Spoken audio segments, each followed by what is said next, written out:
We, the Jewish people, must not surrender to fatalism or despair.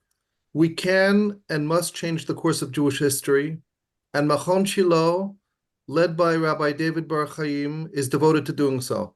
We are honored to have with us again a Jew who is similarly committed to bringing redemption without the unnecessary tragedy. Welcome, Yehonatan Pollard. Thank you. Rabbi David Bar-Hayim. Shalom. Shalom. Hello to my good friend, Jonathan Pollard. Hi. And to all our viewers. We have many hot topics to discuss today, so let's begin at the beginning. You mentioned to me in a recent conversation that you have been in contact with a movement of the mothers of soldiers that have been fighting in Gaza in recent months. What could you tell us about that? First of all, I've been extremely impressed with both the dedication and the intelligence of these women that I've gotten to know over the past few weeks. They started really off a viral story from the Wall Street Journal that the rising number of casualties that we've suffered in Gaza were due to American pressure not to use excessive violence, which means aerial bombardment, artillery bombardment, tank fire, etc. And that the Americans wanted us basically to send our troops in rather than destroy a building. Troops into a suspected Hamas facility rather than us bomb the place first and then have our troops go look at the rubble.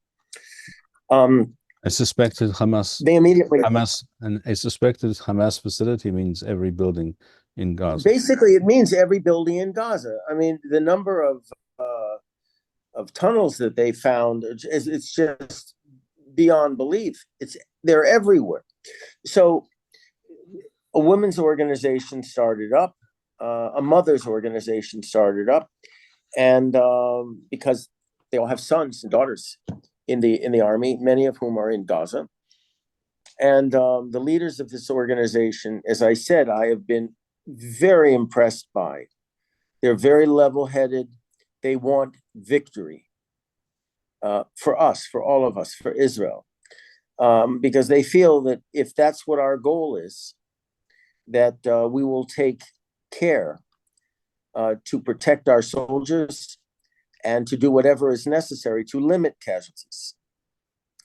So one of their first actions was to try to protest at or close the Eretz crossing to this humanitarian farce. That's the provision of, quote, humanitarian aid that's going in to Gaza. In discussions I've had with them, they said this is insane. When in the course of history has one country actually supplied an enemy with food and clothing and other things, logistics? They said it's insane. And it is. So they tried in their first action to demonstrate at the Eretz crossing and to stop the humanitarian aid convoy. It's not humanitarian aid, and I really don't want to keep repeating that, to stop the supply of Hamas from occurring. And so our good friend, General Finkelman, declared a closed military. The general, head of the Southern Command of Israel's military. Correct. To declare a closed military zone to prevent them from demonstrating. By the way, he never in a million years would do that to a left-wing organization. But this is why this mothers organization is so unique. It's not a left-wing organization. It's not a right-wing organization. It's a patriotic organization that represents all Israelis. Because the soldiers come from all walks of life, all political orientations, their families. But the one thing they have in common is they all have mothers. And if anything has been learned since October 7th, that Black Day in the fall, it's that two groups have shown themselves to be paragons of loyalty and dedication to the state. And who are they? Of course, the Chayalim, who are trying as best they can to overcome the limitations imposed on them by a criminally corrupt government and military establishment, and their mothers, down through history, Jewish history. It's been our women, in this case, our mothers, who have really maintained a consistent loyalty, not just to our faith, but to the land and people of Israel. And so if people want to ask, where are our soldiers getting their bravery right now? Where are they getting it from? They can look no further than their mothers. So this is a very unusual situation, because in the past, we had an instance with the four mothers, for example, who were arguing back in the bad days of the Lebanon security zone, arguing against any further involvement in the security zone. And they eventually led Ehud Barak to completely evacuate Lebanon, our last positions in Lebanon, yielding it to Hezbollah.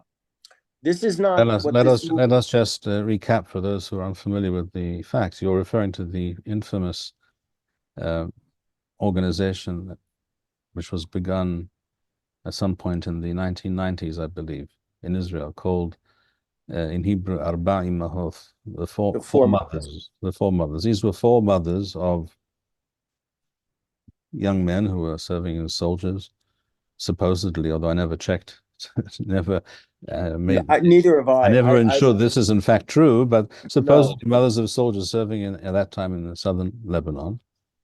And they, of course, it goes without saying, were generously supported and promoted by all of our worst enemies, people like the New Israel and George Soros and the Wexner Fund or Foundation, and you name it, and they were being funded by these people. They were magnets, yeah. And then Ehud Barak, the associate and friend of Jeffrey Epstein, became prime minister for, thankfully, a relatively short time. But during that short time, he managed, as all these left-wing, post-Zionist, atheist Israeli politicians do, even with a very limited time in office, he managed to bring complete disaster upon his country and his nation. In other words, he pulled the army out of southern Lebanon, which abandoned the South Lebanese army. Abandoned the South Lebanese army. The situation there was not good. That's true. It could have been very different. It could have been much better, but it wasn't good. But it was better than having the country overrun right down to the border by a proxy of Iran, and that's what we have today. And we should be thanking Ehud Barak and those four mothers for this situation. In fact, it should be pointed out that we don't hear almost any mention of these four mothers and Ehud Barak. We just don't. They've gone. But I will. They're the first obvious people at fault here. But I will hazard a prediction that this organization, the Mothers of the Fighters, we will hear quite a bit about in a good way. They are not counseling or advocating surrender, defeat, moderation. They are demanding victory, and this portends something very good for the future of our country. And I would personally recommend as many mothers as possible to join this organization. This organization is fighting to protect your sons and daughters, and they deserve, and they also require your full support. If you want to support your son or daughter in uniform, support this organization.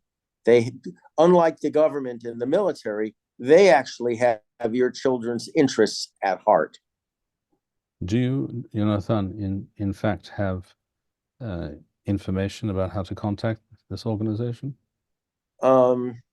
If you Right do, offhand, no. if you I do, can't. you'll supply it to us later, and it will be Absolutely. it will appear below the video. Absolutely.